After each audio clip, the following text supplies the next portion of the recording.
2024 IPL தொடர் நிறைவடைஞ்சிருக்க நிலையில மைதான பணியாளர்கள் மற்றும் பொறுப்பாளர்களை கௌரவிக்கும் விதமா அவங்களுக்கு பரிசு தொகையை அறிவிச்சிருக்காரு பிசிசிஐ செயலாளர் ஜெய்ஷா. அதன்படி ஐபிஎல் போட்டிகள் நடைபெற்ற 10 ஸ்டேடியங்களுக்கு தலா 25 லட்சம் ரூபாய் வழங்கப்படும் தெரிவிச்சிருக்கார். மேலும் 3 கூடுதல் மைதானங்களுக்கு தலா 10 லட்சம் ரூபாய் கொடுக்கப்படும் சொல்லியிருக்காரு ஜெய்ஷா.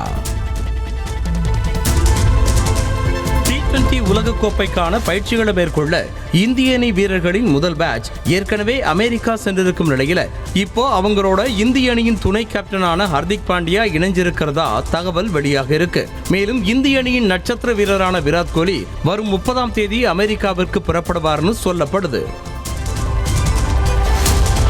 ஐபிஎல்ல ஆரஞ்சு கேப்பை வாங்குறது மூலமா கோப்பையை வெல்ல முடியாது அப்படின்னு சொல்லி விராட் கோலியை மறைமுகமா விமர்சிச்சிருக்காரு அம்பத்தி ராயுடு.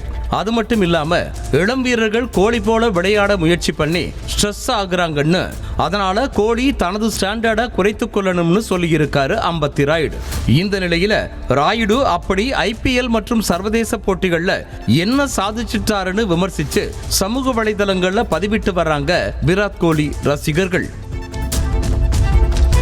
ஐபிஎல் தொடர்ல விளையாடிய ஆஸ்திரேலிய வீரர்களுக்கு ரெஸ்ட் கொடுத்திருக்கு ஆஸ்திரேலிய கிரிக்கெட் வாரியம். இந்த நிலையில நாளை நடைபெறவிருக்க ஆஸ்திரேலியா மற்றும் நமீபியாவிற்கு இடையிலான பயிற்சி ஆட்டத்தில் விளையாட 8 ஆஸ்திரேலிய வீரர்கள் மட்டுமே இருக்கிறதா தகவல் வெளியாக இருக்கு. அதனால போட்டியின் போது ஃபீல்டிங் செய்ய ஆஸ்திரேலிய அணியின் ஊழியர்களை அணியில சேர்க்க திட்டமிட்டிருக்காம் ஆஸ்திரேலிய கிரிக்கெட் வாரியம். செய்திகளை உடனுக்குடனும் துல்லியமாகவும் தெரிந்து கொள்ள சப்ஸ்கிரைப் பண்ணுங்க.